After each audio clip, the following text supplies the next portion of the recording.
وداعيا إلى الله بإذنه وسراجا منيرا۔ کہ آج کے خطبہ جمعہ کا موضوع ہے کافروں پر رسول اکرم صلی اللہ علیہ وسلم کی رحمت و مہربانیاں۔ آپ جانتے ہیں کہ رسول اللہ صلی اللہ علیہ وسلم کو اللہ تعالیٰ نے کسی خاص خطے، کسی خاص جگہ، کسی خاص قبیلے اور قریے کے لیے نہیں بھیجا، بلکہ آپ کو سمپورن جگت کے لیے، پوری مانوتا کے لیے، پوری کائنات کے لیے، پورے یونیورس کے لیے آپ کو ہادی اور رہبر بنا کر بھیجا گیا۔ وما ارسلناک الا رحمتا للعالمین، آپ ساری کائنات کے لیے رحمت ہیں۔ جہاں آپ اپنی امت کے لیے رحمت کا جذبہ رکھتے ہیں، وہیں پر آپ غیروں کے لیے جذبہ رکھتے ہیں، وہی جذبہ مشرکین اور کافر کے لیے جذبہ رکھتے ہیں۔ جو جذبہ انسانیت کے لیے آپ کے دل میں تھا، وہی جذبہ غیر زبان مخلوق جانوروں کے لیے بھی تھا۔ یعنی آپ صلی اللہ علیہ وسلم سراپا رحمت بنا کر کے بھیجے گئے، حتیٰ کہ جو لوگ ستاتے تھے، آپ کو پریشان کرتے تھے، ان کے لیے بھی آپ نے رحمت کی دریا بہائی ہے۔ چلیے، چونکہ اس مختصر وقت میں بڑی دقت ہوتی ہے لمبے موضوع کی وضاحت کرنا، اسی لیے ہم اختصار کے ساتھ چلیں گے۔ رسول اکرم صلی اللہ علیہ وسلم جب 40 برس کے ہوئے تو اللہ تعالیٰ نے عہدہ نبوت، منصب رسالت سے سرفراز فرمایا۔ انسانی عمر کا یہ وہ حصہ ہوتا ہے جس میں ہر انسان اپنی عزت اور اپنے عزت نفس کے معاملے میں بڑا حساس ہوتا ہے۔ کوئی شخص اپنی توہین اس عمر میں برداشت نہیں کر سکتا۔ ایسے ماحول میں پیارے نبی صلی اللہ علیہ وسلم پر ظلم و ستم کا جو معاملہ کیا گیا آپ کے ساتھ، اس سے پہلے کبھی کسی نے بھی اس حد تک ظلم و جور نہیں دیکھا ہوگا۔ ظلم کا آغاز اس وقت ہوتا ہے جب آپ نے سب سے پہلے توحید کی دعوت سنائی۔ 40 سال تک مکہ والے آپ کو امین کہتے رہے، صادق کہتے رہے۔ بتائیے آپ کے دل پر اس وقت کیا بیت رہی ہوگی جب 40 سالہ زندگی گزارنے کے بعد، 40 سالوں تک امین و صادق کہلانے کے بعد، جب آپ اللہ کی توحید کوہ صفا پر سنا رہے ہوں، ایسے میں آپ کا سگا چچا کہہ رہا ہو تبا لک یا محمد الہذا جماعتنا، اے محمد تو ہلاک و برباد ہو جائے، کیا تو نے اسی لیے ہم سب کو جمع کیا ہے؟ بتائیے اس عمر میں جب آدمی ہر معاملے میں حساس ہوتا ہے، خصوصاً عزت نفس کے معاملے میں، اپنی عزت اور احترام کے معاملے میں، بتائیے آپ کے دل پر اس وقت کیا بیت رہی ہوگی؟ ہم سمجھتے ہیں بس دین پہنچ گیا ہم تک۔ میرے بھائیوں، اس دین کے لیے رسول اکرم صلی اللہ علیہ وسلم کی قربانیاں آپ دیکھیں گے تو حیرت زدہ ہو جائیں گے۔ آپ کا چچا کہہ رہا ہے محمد تو ہلاک و برباد ہو جائے، میرے نبی نے چچا کے ڈانٹ ڈپٹ کا کوئی جواب نہیں دیا۔ قرآن جواب دیتا ہے تبت یدا ابی لہب وتب ما اغنا عنہ مالہ وما کسب، اے میرے نبی پر لعن و طعن کرنے والا ابو لہب، تیرے ہاتھ 2 ٹکڑے ہو جائے اور تو خود برباد ہو جائے۔ ما اغنا عنہ مالہ وما کسب، نہ اس کا مال کام آیا، نہ اس کی کمائی کام آئی۔ امیہ بن خلف رسول اکرم صلی اللہ علیہ وسلم کو جہاں کہیں بھی دیکھتا گالیاں بکنا شروع کر دیتا، آپ پر لعن و طعن کرنا شروع کر دیتا۔ پوری زندگی آپ کی گواہی دیتی ہے کہ آپ نے کبھی امیہ کو پلٹ کر جواب نہیں دیا۔ میرے ساتھیوں ذرا غور تو کرو، آپ کو طرح طرح کی اذیتیں دی جا رہی ہیں، آپ کو طرح طرح سے پریشان کیا جا رہا ہے، آپ کے راستے پہ کانٹے بچھائے جا رہے ہیں، لیکن کبھی کسی کی طرف آپ نے پلٹ کر نہیں دیکھا اور پلٹ کر آپ نے جواب نہیں دیا۔ یہیں پر معاملہ بس نہیں ہوتا ہے۔ یہ تو چھوٹے معاملات ہیں۔ ابو جہل نے ایک مرتبہ رسول اکرم صلی اللہ علیہ وسلم کی حرم مکہ میں سخت توہین کی، آپ کی بے عزتی کی، پھر بھی آپ نے خاموشی اختیار فرمائی۔ ابو جہل کو بھی میرے نبی نے کوئی جواب نہیں دیا۔ حضرت حمزہ جو اس وقت مسلمان نہیں ہوئے تھے، آپ کے چچا ہیں، جب معلوم ہوتا ہے بھتیجے کو ستایا گیا ہے، بھتیجے کو پریشان کیا گیا ہے، حضرت حمزہ ایمان نہ لانے کے باوجود بھی یہ ذلت برداشت نہ کر سکے اور ابو جہل کو ایک بری گالی دے کر کے کہا، اے ابو جہل، اگر تو یہ سمجھتا ہے کہ میرا بھتیجا اکیلے ہے تو جا، تو غلط فہمی کا شکار ہے، جا، میں بھی اپنے بھتیجے کے دین پر ہوں، جا، تجھے جو اکھاڑنا ہو اکھاڑ لے۔ اس طریقے سے حضرت حمزہ رضی اللہ عنہ نے ابو جہل کو جواب دیا۔ ایک مرتبہ قریش مکہ کے کسی بڑے سردار نے ایک بوسیدہ ہڈی اٹھائی اور آپ کی طرف اڑاتے ہوئے توڑ کر ریزہ کرتے ہوئے فرمایا، کیا اے محمد دیکھ لو، یہی حشر تمہارا بھی ہونے والا ہے۔ پیارے نبی نے اس کا بھی کوئی جواب نہیں دیا۔ 13 سالہ مکی دورہ کا گواہ ہے، مکی زندگی گواہی دیتی ہے، 13 سالہ زندگی میں آپ طرح طرح کی پریشانیاں جھیلتے رہے، اس توحید کی راہ میں قربانیاں دیتے رہے۔ اس سے پہلے تو آپ کو امین کہہ رہے تھے کہ سب سے بڑے امانت دار ہیں، سب سے زیادہ آپ سچے ہیں، 40 سال تک وہ آپ کو امین مانتے رہے، سچے مانتے رہے۔ آخر کیا وجہ تھی جو اتنے بڑے دشمن ہو گئے وہ لوگ جو آپ کو ابھی تک امین و صادق مانا کرتے تھے؟ میرے ساتھیوں، وہ چیز توحید تھی۔ آپ جب بھی توحید کا اقرار کریں گے، دعوت توحید لوگوں کو سنائیں گے، اپنے بیگانے ہو جائیں گے لوگ اور دوست احباب آپ سے دور ہونے لگیں گے۔ جب اس طرح کے معاملات سامنے آ جائے سمجھ لو اللہ کی قسم آپ راہ توحید میں ہو۔ میرے نبی نے کبھی پلٹ کر کسی کو جواب نہیں دیا، کسی ظلم کے مقابلے میں آپ نے اپنی زبان نہیں چلائی۔ صرف 4 جگہیں ملتی ہیں سیرت کی کتابوں میں، صرف 4 جگہ ملتی ہیں جہاں میرے نبی صلی اللہ علیہ وسلم نے ان کے ظلم و ستم سے تنگ آ کر کے پلٹ کر کچھ کہا ہے۔ میرے نبی صلی اللہ علیہ وسلم نے سب سے پہلے ان کو جو کہا تھا وہ اس معاملے میں ابو لہب اور عتبہ بن ابی معیط کا گھر آپ کے پڑوس میں تھا، اور ان جیسے سرداران قریش کا گھر بھی آپ کے ارد گرد موجود تھا۔ یہ لوگ پیارے نبی صلی اللہ علیہ وسلم کے گھر کے اوپر کچرا ڈال دیتے، گندگی ڈال دیتے۔ آپ جب تنگ آ جاتے تو کبھی دیوار پر چڑھ کر کے آپ کہا کرتے تھے، اے عبد مناف، یہ کیسی ہمسائیگی ہے، تم پڑوسی کا حق اس طرح کیسے تم ادا کر رہے ہو؟ کبھی اس گندگی کا جواب آپ نے گندگی پھینک کر نہیں دیا، کچھ جملہ برا بول کر کے نہیں دیا، بس دیوار پہ چڑھ کر یا سامنے دروازے پر کھڑے ہو کر بس اتنا کہا، اے عبد مناف، یہ کیسی ہمسائیگی ہے؟ اس سے زیادہ آپ نے کبھی عبد مناف کے لوگوں کو، صنادید قریش کو، مشرکین کے سرداروں کو کچھ نہیں کہا۔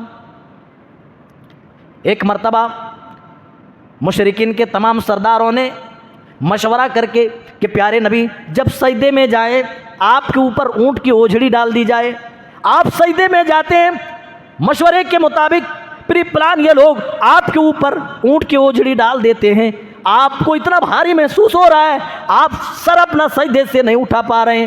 پیارے نبی صلی اللہ علیہ وسلم کی چہیتی بیٹی حضرت فاطمہ الزہرا کو معلوم ہوتا ہے، اس وقت چھوٹی ہیں، بھاگی بھاگی آتی ہیں، دوڑ کر آتی ہیں، آپ کی آنکھیں اشک بار ہیں، اپنے باپ کے کندھے سے اوجھڑی اٹھاتی ہیں اور کہتی ہیں، اے مکہ والو، ابھی تک تم میرے باپ کی سچائی کا اعتراف کرتے تھے، تم ہی تو ہو جو میرے باپ کے پاس امانتیں رکھواتے تھے۔ اے مکہ والو، میرے اس باپ کو تم نے مارا ہے جس نے کبھی کسی پر ظلم نہ کیا، کبھی کسی کو گالی نہ دی، کبھی کسی کو ترش روئی سے خطاب نہیں کیا، کسی ظلم کا بدلہ آپ نے ظلم سے نہیں دیا، میرے اس باپ کو تم نے پریشان کیا ہے۔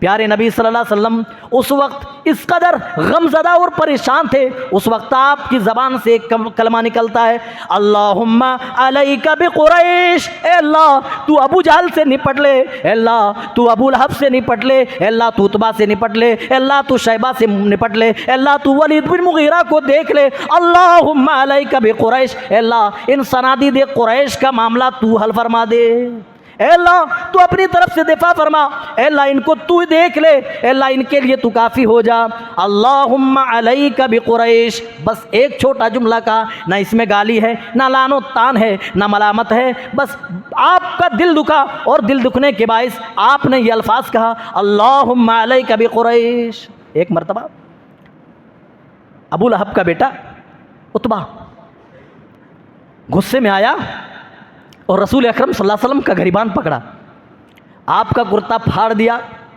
میرے ساتھیوں، اگر ہمارا کوئی اپنا بھی ہمارے ساتھ ایسا کرے تو اللہ کی قسم ہم چاہے مٹ جائیں، چاہے ہار جائیں، چاہے مار کھا جائیں، ہم یہ ظلم برداشت نہ کر پائیں گے۔ لیکن پیارے نبی کی شان کریمی تو دیکھو، پیارے نبی نے عتبہ کو پھر بھی کوئی جواب نہیں دیا۔ آپ کا کرتا پھاڑ دیا گیا اور کہا محمد جا، والنجم اذا ہوا کا میں انکار کرتا ہوں۔ اور آپ کے چہرے پر جب تھوکنے کی کوشش کی تو پیارے نبی کا صبر یہاں تک لبریز ہوا۔ آپ نے کہا جا، اللہ تعالیٰ تجھے اپنے کتوں میں سے ایک کتا تیرے لیے مسلط کر دے۔ یہ اپنے الفاظ کہے، جا اللہ تعالیٰ تمہیں اپنے کتوں میں سے ایک کتا مسلط کر دے۔ اور چوتھا واقعہ جہاں آپ نے کچھ جواب دیا ہے وہ میدان احد ہے۔ میدان احد میں کافروں کی یہی چاہت تھی، کسی طرح یہ چراغ رسالت بجھا دیا جائے، کسی طرح محمد کو قتل کر دیا جائے۔ اور جب صحابہ ادھر ادھر ہو گئے، صحابہ کی جماعت تتر بتر ہو گئی، پیارے نبی صلی اللہ علیہ وسلم صرف 2 صحابی کے ساتھ جنگ احد میں موجود ہے۔ کافروں کو اچھا موقع مل گیا، سعد ابن ابی وقاص ہے اور ایک صحابی آپ کے ساتھ ہے، دونوں دفاع کر رہے ہیں، آپ کا بچاؤ کر رہے ہیں، لیکن کافر اور مشرک فائدے کو، اس موقع کو غنیمت جانتے ہوئے اس موقع کا فائدہ اٹھانا چاہتے ہیں۔ عتبہ بن ابی وقاص نے آپ صلی اللہ علیہ وسلم کے اوپر ایک زوردار پتھر مارا۔ وہ پتھر جب آپ کو لگا، آپ پہلو کے بل زمین پر گر پڑے۔ او لوگوں، اس نبی کو مارا جا رہا ہے، اس نبی کو زخم دیا جا رہا ہے جس نے کبھی کسی پر ظلم نہ کیا، کبھی کسی کے خلاف آواز نہیں اٹھائی، کبھی کسی کو گالی تو دینا دور کی بات ہے پلٹ کر جواب بھی نہیں دیا۔ عتبہ بن ابی وقاص نے آپ کے اوپر پتھر مارا، پہلو کے بل آپ گر پڑے، سامنے کے 2 دانت آپ کے شہید ہو گئے، ہونٹ بھی زخمی ہو گئے اور خون کا فوارہ ہونٹوں سے چھوٹ پڑا۔ دوسرے کافر نے موقع دیکھ کر آپ پر حملہ کیا اور پیشانی کو زخم دے دیتا ہے، اور تیسرا کافر آتا ہے، تیسرے کافر نے بھی زوردار حملہ کیا۔ پیارے نبی صلی اللہ علیہ وسلم جو زرہ پہنے ہوئے تھے، اس زرے کی جو 2 کڑیاں آپ کے چہرے کے اندر دھس گئیں، آنکھوں کے نیچے والی جو ہڈی ہے وہ ہڈی زخمی ہو گئی، 2 کڑیاں خود کی آپ کے چہرے کے اندر دھس گئی۔ آپ نے اپنے چہرے کو خون آلود دیکھا تو آپ کا دل لبریز ہو گیا۔ آپ نے کہا اللہ اس قوم پر اپنا عذاب نازل فرمائے جو اپنے پیغمبر کو اس مقام پر لا کھڑا کر دے۔ لیکن دوسرے ہی لمحہ رحمت و شفقت کا جذبہ پلٹ جاتا ہے، سامنے آ جاتا ہے، اور پھر پلٹ کر ان کے لیے دعا کرنے لگتے ہیں، اللہم اہدی قومی فإنہم لا یعلمون، اے اللہ میری قوم کو ہدایت دے دے، میری قوم کو معاف کر دے۔ ہاں یہ آج اپنے نبی کو زخمی کر رہی ہے، اے اللہ اس لیے کہ یہ مجھے نہیں جانتی ہے کہ میں اللہ کا رسول ہوں، میں اللہ کا نبی ہوں، یہ اس لیے مجھے پریشان کر رہے ہیں، مجھے زخمی کر رہے ہیں، یہ مجھے نہیں جانتے کہ میں واقعی اللہ کا رسول ہوں۔ اللہم اہدی قومی فإنہم لا یعلمون، اللہ کی قسم دنیا نے اور دنیا کی تاریخ نے ایسی شخصیت کبھی نہ دیکھی، ارے جس پر ظلم کیا جاتا ہو اور اپنے ظالم کے لیے آپ دعا کر رہے ہوں، اپنے ظالم کے لیے ہدایت طلب کر رہے ہوں، آپ راتوں کو بے قرار ہیں، بے چین ہیں، صرف اس لیے کہ یہ مکہ والے، یہ مشرکین ایمان کیوں نہیں لا رہے، یہ جہنم کے مستحق ہو جائیں گے، اے اللہ یہ جہنم کی آگ میں جلیں گے، راتوں کو جاگ رہے ہیں، ان کے لیے دعائیں مغفرت کر رہے ہیں، ان کی ہدایت کی دعا کر رہے ہیں۔ اس حد تک دعا بڑھ جاتی ہے کہ اللہ کو روک لگانی پڑی، اللہ کو بھی پوچھنا پڑا، ہے میرے محبوب صلی اللہ علیہ وسلم اگر یہ لوگ ایمان نہ لائیں کیا ان کے چکر میں پڑھ کر اپنے آپ کو ہلاک کر ڈالیں گے، کیا اپنے آپ کو آپ ان کے لیے مٹا ڈالیں گے؟ سورہ کہف پڑھیے، اللہ فرماتا نبی کی حالت کے بارے میں، فَلَعَلَّكَ بَاخِعٌ نَفْسَكَ عَلَىٰ آثَارِهِمْ إِن لَّمْ يَكُونُوا بِهَٰذَا الْحَدِيثِ أَسَفًا، اے نبی اگر یہ لوگ ایمان نہ لائیں، آپ کی دعوت قبول نہ کریں، توحید کو ایکسیپٹ نہ کریں، تو کیا ان کے پیچھے پڑھ کر اپنے نفس کو ہلاک کر ڈالیں گے، اپنی جان آپ دے دیں گے؟ آپ چھوڑ دیجئے، آپ کو پولیس بنا کر ہم نے نہیں بھیجا، آپ کو پیغمبر بنا کر کے بھیجا، بس آپ کا کام ہے پہنچا دینا۔ میرے نبی صلی اللہ علیہ وسلم زندگی بھر دین کا کام کرتے رہے، اور میرے ساتھیوں وہ طائف کا منظر یاد کر لو، جب بھی طائف کا منظر آنکھوں کے سامنے آتا ہے اللہ کی قسم کلیجہ منہ کو آ جاتا ہے۔ وہ منظر جب مکے کی زمین آپ نے بنجر دیکھی دعوتی لحاظ سے تو آپ نے طائف کا رخ کیا. ہم تو سمجھتے یوں ہی دین پہنچ گیا.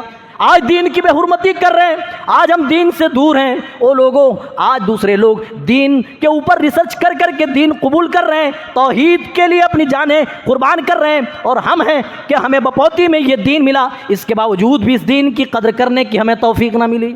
میرے نبی اسی توحید کے لیے طائف میں پتھر کھا رہے ہیں, جنگ احد میں دانت توڑوا دیے. آپ کو ضرورت کیا تھی؟ مکہ والے تو آپ کو امین کہہ رہے تھے, آپ کو صادق کہہ رہے تھے, پھر دعوت توحید کی ضرورت کیا تھی؟ آپ کو احد میں اپنے دانت توڑوانے کی ضرورت کیا تھی؟ اپنے آپ کو زخمی کروانے کی ضرورت کیا تھی؟ آپ کو ہجرت کرنے کی ضرورت کیوں پڑی؟ آپ کو اتنے ظلم و ستم کا سامنا کرنے کی ضرورت کیوں پڑی؟ میرے ساتھیوں, وہ اللہ کی توحید تھی جس کے لیے یہ ساری قربانیاں آپ دے رہے تھے.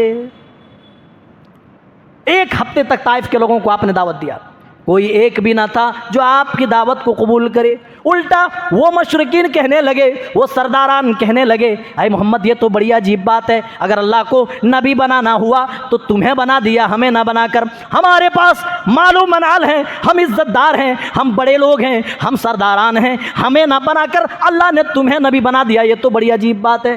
جب آپ واپس ہونے لگے, الٹا آپ کے اوپر اوباشوں کو لگا دیا, بدماشوں کو لگا دیا کہ ہم تمہیں پیسے دیں گے, ہم تمہیں مال دیں گے, محمد کے اوپر پتھروں کی بارش کرو. میرے ساتھیوں, اس زمین نے دیکھا, آسمان نے دیکھا, اسی توحید کے لیے میرے نبی نے اس دن اتنے پتھر کھائے کہ آپ زخمی ہو کر آپ زمین پر گر پڑے. پتہ چلا تو آپ جب اپنے آپ کو ہوش میں لاتے ہیں تو معلوم ہوتا ہے قرن الثالب میں آپ موجود ہیں. ارے اس طرح ظلم تھا, اس قدر آپ کے اوپر پتھروں کی بارش کی گئی کہ فرشتوں کا بھی صبر و تحمل تاب نہ لا سکا, بلکہ فرشتے بھی آ گئے جبرائیل کی میت میں, پہاڑوں والے فرشتے, اور کہنے لگے اے اللہ کے رسول آپ حکم دیں, جو سلوک آپ کے ساتھ ان طائف والوں نے کیا ہے ہم ان کو دونوں پہاڑوں کے درمیان پیس کر کے رکھ دیں. لیکن سرور کونین جناب محمد الرسول اللہ صلی اللہ علیہ وسلم نے اس کی اجازت نہیں دی. کہا نہیں چھوڑ دو, یہ نہ لائیں, ایمان نہ لانے دو, یہ اللہ کی توحید نہ قبول کرے, مت کرنے دو. لیکن مجھے امید ہے ان کی پشتوں میں جو نسلیں چھپی ہوئی ہیں وہ ان قریب ایک اللہ کو عبادت کرنے والی ہیں, وہ اللہ کے ساتھ کسی کو شریک نہیں کرے گی. تصور تو کرو میرے بھائی, ہم بڑا آسان سمجھتے ہیں, یہ دین یوں ہی نہیں پہنچا. میرے نبی نے بڑی بڑی قربانیاں دی ہیں, اور آپ کو صرف اتنا ہی نہیں ستایا گیا. یہ تو وہ معاملہ ہے جہاں آپ نے اپنی زبان سے کچھ ان کو کہا, لیکن 13 سالہ زندگی کا ریکارڈ یہ بتاتا ہے کبھی کسی کے خلاف آپ نے کچھ الفاظ بھی نہیں نکالے. ایک مرتبہ عمیر بن وہب اور صفوان بن امیہ, یہ بدر کی لڑائی کے بعد کا موقع ہے جب مشرکین کی سخت شکست ہوئی, تو یہ حتیم کعبہ میں بیٹھ کر کے باتیں کر رہے تھے, اپنے امراء اور رؤسا پر رو رہے تھے, آنسو بہا رہے تھے کہ ہمارے وہ قتل کر دیے گئے, وہ مار دیے گئے, اس پر یہ ہوا. بدر میں جو نقصان پہنچا تھا ان نقصانات کا وہ ذکر کر رہے تھے. اتنے میں صفوان بن امیہ نے کہا, عمیر بن وہب نے کہا, اے صفوان اگر میرے اوپر قرض نہ ہوتا اور مجھے اپنی بیوی اور بچوں کے ضائع ہونے کا خطرہ نہ ہوتا تو میں ابھی مدینہ جا کر کے میں محمد کو قتل کر دیتا. کیا کہا؟ اگر میرے اوپر قرض نہ ہوتا, بیوی بچوں کے ضائع ہونے کا خطرہ نہ ہوتا تو محمد کو میں قتل کر دیتا. دشمنی اس حد تک, اللہ اکبر. لیکن میرے نبی ان دشمنوں کے ساتھ کیسا سلوک کر رہے ہیں؟ دنیا لاکھ پروپیگنڈا کرے, مغربی دنیا نے میرے رسول کے ساتھ جو پروپیگنڈا کیا ہے, کبھی موقع لگے گا تو اس تعلق سے بھی آپ کو بتائیں گے. پوری زندگی آئینے کی طرح صاف و شفاف ہے کہ آپ نے کبھی کسی پر ظلم نہیں کیا.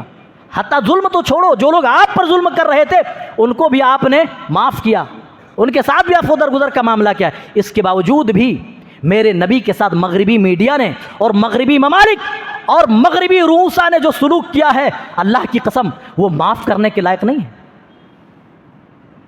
تو کہنے کا مطلب یہ ہے, یہ مشرکین وہ ہیں جو آپ کو ستانے کے در پہ ہیں, پریشان کرنے کے در پہ ہیں, لیکن ان پر بھی آپ عفو درگزر کا معاملہ کر رہے ہیں. کہا کہ ٹھیک ہے, اتنی سی بات ہے, تمہاری بیوی بچوں کا خیال میں رکھوں گا اور تمہارے قرض کی ادائیگی بھی صفوان کرے گا, جاؤ محمد کو قتل کر دو. عمیر بن وہب کا بیان ہے کہ میں نے اپنی تلوار زہر آلود کی اور لے کر مدینے کی طرف بڑھا، مدینہ جانے لگا، اور جیسے ہی میں مدینے میں داخل ہوا میں نے محمد صلی اللہ علیہ وسلم کو مسجد نبوی میں صحابہ کے درمیان بیٹھا ہوا پایا۔ صحابہ بھاگ گئے، عمیر بن وہب اچانک ادھر کیسے ہتھیار لے کر کے؟ صحابہ نے پکڑ لیا، کہا کس ارادے سے آئے ہو؟ اللہ کے رسول نے کہا کہ چھوڑ دو، میرے پاس آنے دو۔ پیارے نبی صلی اللہ علیہ وسلم کے پاس عمیر بن وہب آیا، آپ نے پوچھا عمیر کس لیے؟ کہا بدر میں میرے کچھ قیدی پکڑے گئے ہیں، اپنے قیدی کو چھڑانے کے لیے آیا ہوں۔ کہا اے عمیر اگر واقعی تم اپنے قیدی کے لیے آئے ہو تو تلوار تمہارے ساتھ کیا کر رہی ہے؟ کہا بس یوں ہی لے کر کے آیا ہوں۔ آپ نے پھر بھی نظر انداز کیا، آپ نے پھر عمیر کو کہا کیا صفوان بن امیہ اور تم حتیم کعبہ میں بیٹھ کر میرے قتل کی سازش نہیں کر رہے تھے؟ جو باتیں ان کے درمیان ہوئی تھی عمیر بن وہب اور صفوان بن امیہ کے درمیان، رسول اکرم صلی اللہ علیہ وسلم نے من وعن بیان کر دیا۔ اس کا یہ مطلب نہیں کہ رسول اللہ صلی اللہ علیہ وسلم عالم الغیب ہیں، ہمارے دوسرے بھائی اس کا وہ معنی نکال لیں گے، نہیں۔ ارے علم غیب وہ علم ہوتا ہے جو ذاتی علم ہوتا ہے، عطائی علم کو غیب کا علم نہیں کہا جائے گا۔ مثال کے طور پر میں مٹھی بند کر لوں، کوئی چیز رکھ کر کے بولوں یہ کیا ہے، میں نہ بتاؤں بھائی، میں پوچھوں آپ سے کیا ہے، آپ نہ بتا سکیں، بلکہ زبردستی کھول کر کے ایسے کر کے دیکھیں، یا یہ کہ میں آپ کو بتا دوں، جب بتا دیا تو پھر غیب کہاں رہ گیا؟ تو یہ وہ معنی نہیں ہے جو ہمارے دوسرے بھائی لوگ باور کراتے ہیں۔ پیارے نبی صلی اللہ علیہ وسلم نے بالکل ویسے بتا دیا، اللہ نے جیسے باخبر کیا آپ کو، کہا تم حتیم کعبہ میں بیٹھ کر میرے قتل کی سازش نہیں کر رہے تھے۔ عمیر چونک گیا، ایسا لگا جیسے اس کو کسی نے کرنٹ دے دیا ہو، ایک دم بھدک گیا کہ اے محمد صلی اللہ علیہ وسلم آپ کو کیسے معلوم ہوا میرے اور صفوان بن امیہ کے درمیان تو کوئی تیسرا نہیں تھا، آپ کو کیسے پتا چل گیا؟ پیارے نبی نے کہا اے عمیر بن وہب مجھے باخبر کرنے والا اللہ ہے، یاد رکھو تم قتل کی سازشیں کرتے رہو گے، میرا رب تمہارے قتل کی سازشوں کا پردہ فاش کرتا رہے گا۔ اور آپ نے کبھی کہا تھا اپنے صحابہ کے درمیان نہ ڈرو نہ خوف کھاؤ، یہ میرا کچھ بھی بگاڑ نہیں سکتے، یہ مجھے نقصان تھوڑا موڑا پہنچا سکتے ہیں، یہ مجھے پریشان کر سکتے ہیں، لیکن یہ مجھے مارنے کے لیے اگر آئیں گے، ہم کسی نیتا کے بارے میں بولتے ہیں نا کہ ان کو Z+ سیکورٹی ملی ہے، میرے نبی کو بھی Z+ سیکورٹی آسمان کی طرف سے دی گئی تھی۔ پیارے نبی نے کہا تھا اگر یہ لوگ مجھے مارنے کے لیے آئیں گے فرشتے ان کی بوٹیاں نوچ ڈالیں گے۔ یہی وجہ تھی کہ پیارے نبی کے ساتھ قتل کی سازش کتنے بار ہوتی ہے؟ 17 سے زائد مرتبہ، صرف مکی زندگی کی بات کر رہا ہوں، 13 سال میں 17 سے زائد مرتبہ میرے نبی پر قتل کی سازش ہوتی ہے، لیکن 17 بار یہ سازشیں ناکام اور فیل ہو جاتی ہیں۔ کون ہے فیل کرنے والا؟ وَمَكَرُوا وَمَكَرَ اللَّهُ وَاللَّهُ خَيْرُ الْمَاكِرِينَ۔ مکر و فریب کرنے والے تو اپنی چالیں چلتے رہیں گے، لیکن اللہ بھی ان کے ساتھ اپنی چال چل رہا ہے۔ تو عمیر بن وہب نے سوچ لیا اور ان کو یقین ہو گیا کہ واقعی اللہ کے آپ سچے رسول ہیں، اللہ نے آپ کو باخبر کر دیا، اور آپ نے اس واقعے کی جانکاری لے کر ہمیں فوراً اسلام قبول کر لیا، فوراً آپ کے ہاتھ میں ہاتھ دے کر کے کلمہ پڑھ لیا۔ یہی وہ عمیر بن وہب ہے جب رسول اکرم صلی اللہ علیہ وسلم نے مکہ فتح کر لیا، جب فاتحانہ طور پر اپنی شان و شوکت کے ساتھ مکے میں آپ داخل ہوئے، جو مشرکین آپ کو ستاتے تھے، پریشان کرتے تھے مکی زندگی میں، وہ تو ڈر کر کے دوسری جگہوں میں بھاگ گئے۔ پیارے نبی صلی اللہ علیہ وسلم کے چچا کو شہید کرنے والا وحشی طائف بھاگ گیا۔ اکرمہ جس کے بارے میں پیارے نبی نے کہا تھا اگر یہ لوگ کعبے کا غلاف پکڑ کر کے بھی اللہ کی پناہ مانگے تو ان کو پناہ نہ دیا جائے، لیکن سرور گرامی رسول پاک صلی اللہ علیہ وسلم کی سیرت دیکھو، آپ کی رحمت اس قدر تھی، حضرت اکرمہ کی بیوی آتی ہے اور کہتی یا رسول اللہ میں ایمان قبول کرتی ہوں اور اپنے شوہر اکرمہ کے لیے میں امان طلب کرتی ہوں۔ پیارے نبی نے اکرمہ کے لیے بھی رحمت کا دریا بہایا، کہا جا میں نے اکرمہ کو بھی معاف کر دیا۔ اکرمہ وہ تھا جس کا خون پیارے نبی نے رائگاں قرار دیا تھا۔ یہ لوگ اگر کعبے کا غلاف پکڑ کر بھی معافی مانگے تو یہ معافی کے لائق نہیں، لیکن دنیا نے دیکھا میرے نبی نے اپنی جانی دشمن کو بھی معاف فرما دیا۔ مکہ میں جب داخل ہوئے تو بڑے بڑے سرداران ڈر رہے تھے، خوف کھا رہے تھے، آج تو بدلے کا دن ہے، آج تو ہم سے بدلہ لیں گے، ہم نے محمد پر ظلم کیا ہے، ان پر ہم نے بڑی ان کو اذیتیں دی ہے، آج ہم سے یہ بدلہ لیں گے۔ لیکن دنیا نے دیکھا، اس آسمان نے دیکھا، اس زمین نے دیکھا، ان دونوں کو پیدا کرنے والا رب نے دیکھا، سارے لوگوں کے درمیان آپ کہتے ہیں اے قریش والو میں تمہارے ساتھ کیسا سلوک کروں تم بتاؤ. کہا تم تو بڑے اچھے ہو, تم بڑے اچھے کے بیٹے ہو, تمہارا کردار تو آئینے کی طرح صاف و شفاف ہے, تم ہمارے ساتھ بھلائی کا معاملہ کرو. آپ نے کیا فرمایا؟ اذهبوا فعلتم الطلق, جاؤ جاؤ تم سب کے سب آزاد ہو, میں تم میں سے کسی کا بھی مؤاخذہ نہ کروں گا. جا کسی کی غلطی میں نے نہیں پکڑی ہے, اس کی غلطی پر سزا نہیں دی ہے.